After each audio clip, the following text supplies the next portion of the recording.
Hi everyone, तो आज हम लोग समझने वाले एसिड बेस और सॉल्ट सॉल्यूशन का इलेक्ट्रिकल कंडक्टिविटी चीज़ें को समझेंगे हम लोग थियोरेटिकली और प्रैक्टिकली। वीडियो में लास्ट तक बने रहें ताकि सारा कॉन्सेप्ट आपको समझ में आ जाए।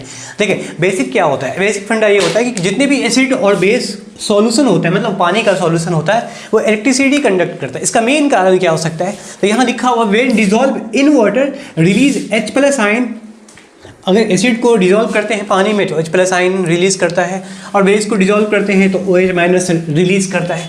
बहुत सारे एग्जांपल एसिड का मैं लेता हूँ, लाइक HCl अगर अपना जो पूरा का पूरा बिहेवियर, जितने भी एसिड और बेस होते हैं वो अपना पूरा बिहेवियर वाटर में जाके शो करता है। देखो एसिड को अगर हम वाटर में डिजॉल्व करते हैं, इट मीन्स कि H2O के साथ रिएक्ट करते हैं, तो वाटर में डिजॉल्व होने के बाद H+ और Cl- आयन रिलीज करता है, ठीक है।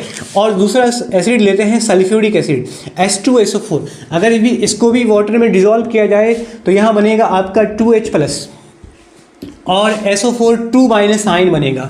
एक तो पॉजिटिव आयन हुआ, दूसरा नेगेटिव आयन हो गया। बहुत सारे एसिड, नाइट्रिक एसिड की बात करेंगे HNO3, अगर इसको वाटर में डिजॉल्व कर दिया जाए तो ये भी बनेगा क्या, H+ और NO3-। इट मीन्स कि जितने भी एसिड होते हैं उसमें कॉमन एक बात ये है कि वो सारे के सारे कौन से आयन रिलीज कर रहे हैं। यहाँ आप देख सकते हैं हाइड्रोजन आयन रिलीज करते हैं, बल्कि इसका जो निगेटिव आयन वो है, अब HCl के लिए Cl- हो गया, H2SO4 के लिए SO4 2- हो गया, HNO3 के लिए NO3- हो गया। कॉमन जो प्लस है ना, कॉमन जो आयन है पॉजिटिव आयन वो है H+। इट मीन्स कि जितने भी एसिड होते हैं, दो तरह का एसिड होता है, आपने पढ़ा भी होगा, एक वीक एसिड होता है, एक स्ट्रॉन्ग एसिड होता है। स्ट्रॉन्ग एसिड क्या होगा कि वाटर में पूरी तरह से डिसोसिएट होता है, बस ये फ़र्क होता है। स्ट्रॉन्ग एसिड क्या होता है कि वाटर में पूरी तरह से डिसोसिएट हो जाएगा, लेकिन जो वीक एसिड होता है वो पानी में पूरी तरह से डिसोसिएट नहीं होता है, इसलिए वो वीक एसिड होता है। आपने सुना भी होगा formic acid HCOOH, acidic acid, ये सब क्या वीक एसिड हो गया। बोरिक एसिड BO4 है ना। तो इस टाइप का जो एसिड हुआ क्या है, फ्रूट्स में पाए जाने वाले एसिड, हर वो सबस्थान जो खाने में खट्टा हो, लाइक कह सकते हैं कि जितने भी खाने वाले सामान हैं जिसमें खट्टापन आती, वो सारे के सारे क्या होते हैं, वीक एसिड होते हैं अपने। अब हम बेस लेते हैं, तो बेस को अगर वाटर में डिजोल्व करते हैं, बेस में लाइक सोडियम हाइड्रोक्साइड, इसमें भी दो तरह का बेस होता है, एक स्ट्रॉन्ग बेस होता है, एक वीक बेस होता है। सोडियम हाइड्रोक्साइड, कॉस्टिक सोडा भी कह सकते हैं इसको कॉस्टिक पोटास कहते हैं।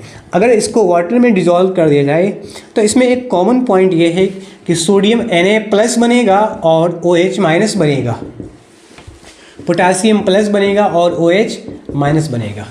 तो अब ये समझ में आया कि जितने भी बेस होते हैं ये एसिड हो गया, जितने भी बेस होते हैं वो वाटर में डिसोसिएट होकर क्या बनेगा, OH- आयन रिलीज करता है, बल्कि Na+, सोडियम हाइड्रोक्साइड Na+ होगा, पोटेशियम हाइड्रोक्साइड है तो K+ बन जाएगा।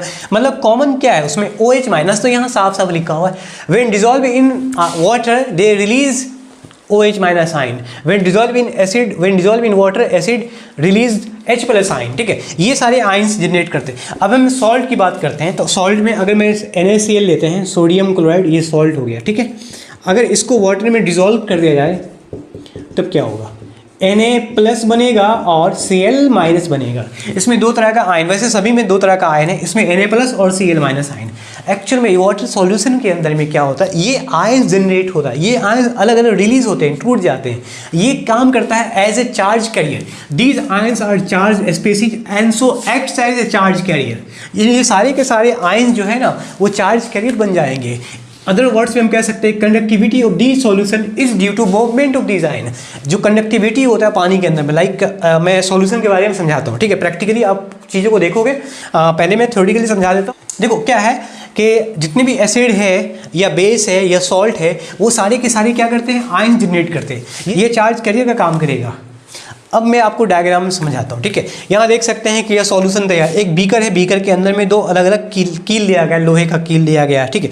एक को बैटरी के प्लस से जोड़ दिया गया है ना, एक को माइनस से जोड़ दिया, ये माइनस है, और एक को प्लस के साथ जोड़ दिया, साथ में सीरीज में लगा दिया बल्ब, ताकि वो शॉर्ट ना हो जाए। एक्चुअल में बल्ब नहीं लगाएंगे तो वो शॉर्ट हो जाएगा, क्योंकि फिलामेंट, जो बल्ब का फिलामेंट होता है उसका रेजिस्टेंस सबसे ज़्यादा होता है, ठीक है, सबसे ज़्यादा। एक सेकेंड,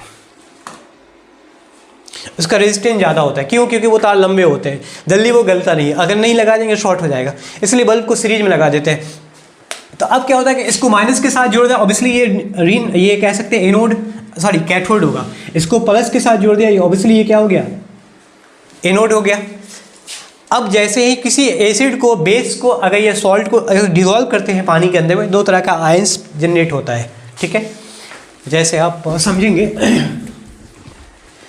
सपोज हमने HCl को, वैसे HCl को डिज़ोल्व किया गया है, HCl को डिज़ोल्व जैसे ही किया तो ऑब्वियसली दो तरह का आयन बनेगा, H+ और Cl-। तो इसके अंदर में मान लो H+ बना, H+ बना, H+ बना, ठीक है, बहुत सारा बनेगा। Cl- बना, Cl- बना, ये पानी का लेवल यहाँ तक है मान लो, या यहाँ तक है।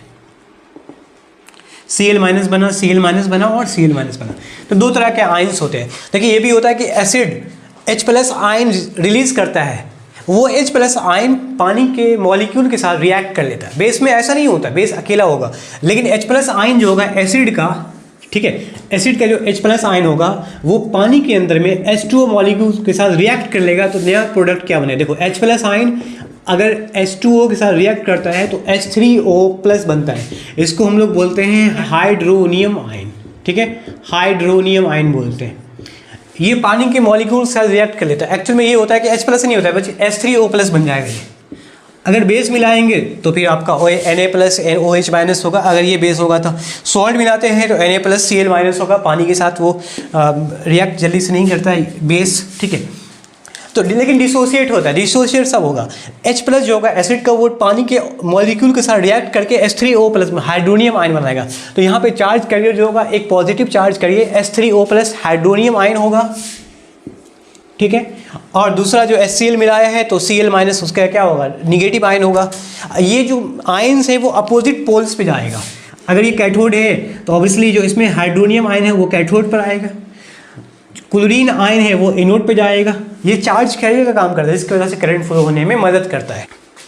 मैं शॉर्ट में यहाँ बना देता हूँ। देखिए दो तरह का हमने इलेक्ट्रोड लिया, एक को प्लस से जोड़ दिया, एक को माइनस से, सीरीज में हमने बल्ब लगा दिया, ठीक है। NaCl क्या होगा, एक बनेगा H3O+, एक बनेगा Cl-। तो ऑब्वियसली ये प्लस के साथ जुड़ा गया है तो अभी एनोड बन गया, ये माइनस के साथ जुड़ा गया, ये कैथोड बन गया। H3O+ कैथोड की ओर जाएगा, Cl- एनोड पे आएगा।